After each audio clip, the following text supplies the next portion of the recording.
Well, hello there again. I recently picked up a Nintendo Wii, and this, as you can tell, is actually the version of the Wii, the older one, that still has the Gamecube controller ports in it, and also the memory card slots for it. Now, I bought this console fairly recently, and of course modified it, as pretty much everyone did back in the days. But there are a few things that I really kind of want to do just to make sure everything is alright with the system. And that's pretty much just cleaning it up internally a little bit. Now, if we take a look into the fan, don't know if you can tell that really good. It looks alright. There's not too much dust in this section here. But there's a little bit of dust in that section down there, and it's a little bit noisy, so I just want to make sure that yeah, there isn't too much dust in this unit, and just, well, give it a proper cleanup. Also, well, I'm kind of curious to see what I actually find inside. Now, I recently was gifted this set of screwdrivers, and these ones actually have this tri-wing screwdriver right here, which is that one right there. Don't know if you will be able to tell that, but that is a tri-ring screwdriver. This is the sort of weird screw that Nintendo pretty much uses for all of their products, and since this kit has it, yeah, why not open up the damn thing and have a look around. I'll show you what I mean with those screws. That one right there.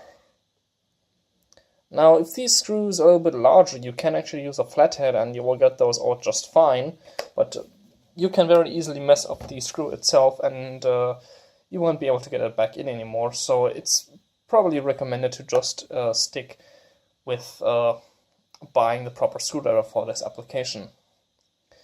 Now, I'm not going to bore you with the disassembly of this thing. There is a really good ifixit tutorial on that.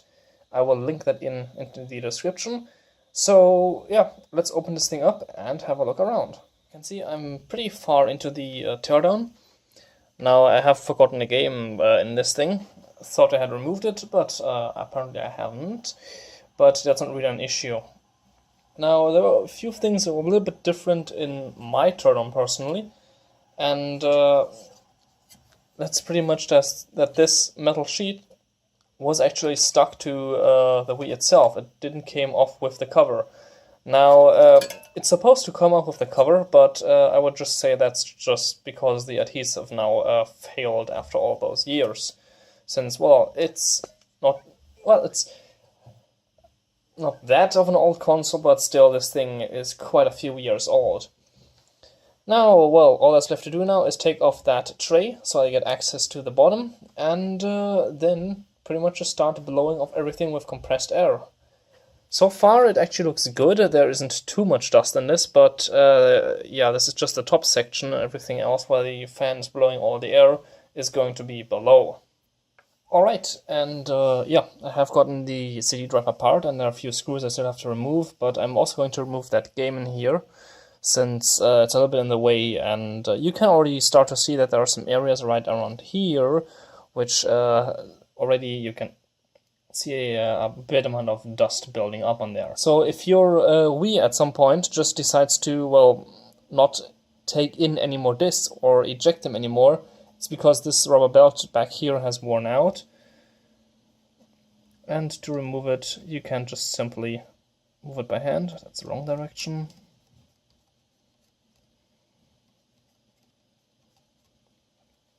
That'll take a while. But I'm just going to try and manually eject the disc in there.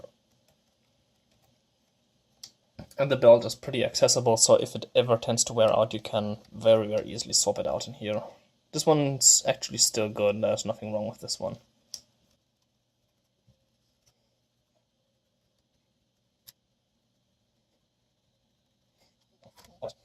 The laser itself still looks fine, there's nothing wrong with that lens right there. So I'm just going to leave that as it is, maybe just very gently blow some compressed air about it.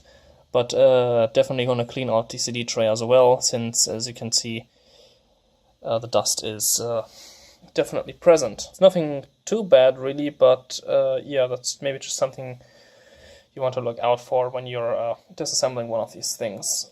And we are in, finally. Now, to be honest, I did actually expect quite a bit more of dust and everything in here, but it turns out that this actually isn't the case. There is actually barely any dust in here. I'm still going to blow the board off, since, well, there is a very, very faint amount in it, but at least I got a proper look around the Wii, which is nice. I'm not going to bother with the heatsink. Oh wait, there actually is a little bit of dust under here. Yay! But nothing really that could cause any overheating issues and whatever. So it's just a bit of a noisy fan that I've got in here, or the fan maybe has gotten bad. But hey, at least I got into a Wii and had a proper nice look around. One thing that I do find really interesting is the style in which Nintendo actually makes all of their circuit boards. Since even beginning from the NES, the boards all look, well, in terms of looks, they look very, very similar, which is pretty interesting. But yeah, just going to blow this off quick with an air compressor. You can actually use a can of compressed air, but I've got a proper air compressor that has been modified with 2 fridge compressors, so it's quiet. So I'm going to use that. It's time to put the whole thing back together. Yay! I've got the console pretty much almost all back together.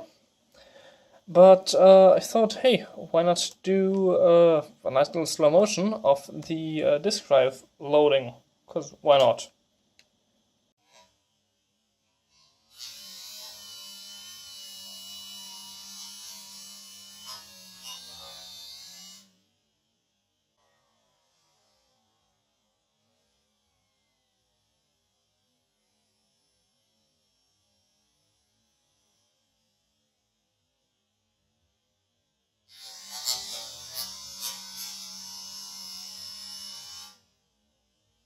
Just a quick overview of the front panel where you slide your disc in.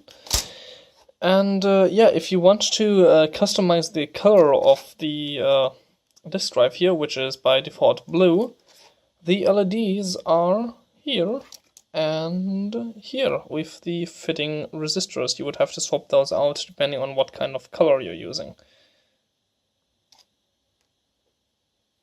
So yeah, but I'm gonna leave it at blue because yeah, I don't really feel like changing this to something else. The Wii is all back together and I haven't lost any screws, so everything is exactly where it should be.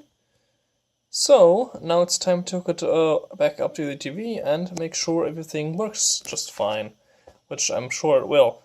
Now one thing I would like to point out is, since in order to do this you have to remove that battery because there's a screw hidden underneath there. So that's pretty much just going to delete the date and time of the system, but it will probably just inform you about that when starting up, so you just have to adjust that again. Right, the Wii is hooked up to the TV again. As you can see, it's right there. And yeah, it's hooked up through Composite, since the Wii doesn't do anything in terms of HD, which in my case isn't a problem, since as you can tell by the flickering, this is a CRT TV, but it's a CRT TV that also has an HDMI input and will do 1080p without any problems, as you can tell by the PlayStation next to it. So yeah, let's power up the Wii.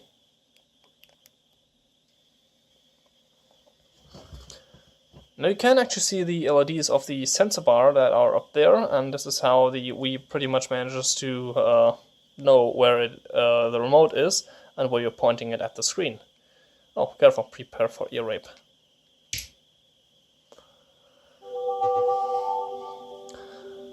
Alright.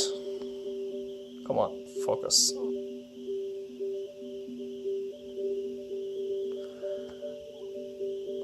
Alright, so as you can see, everything is working just fine. Now, since we have taken the battery out, the date and time down there is wrong, but that is pretty simple to adjust just in the system settings of the Wii itself.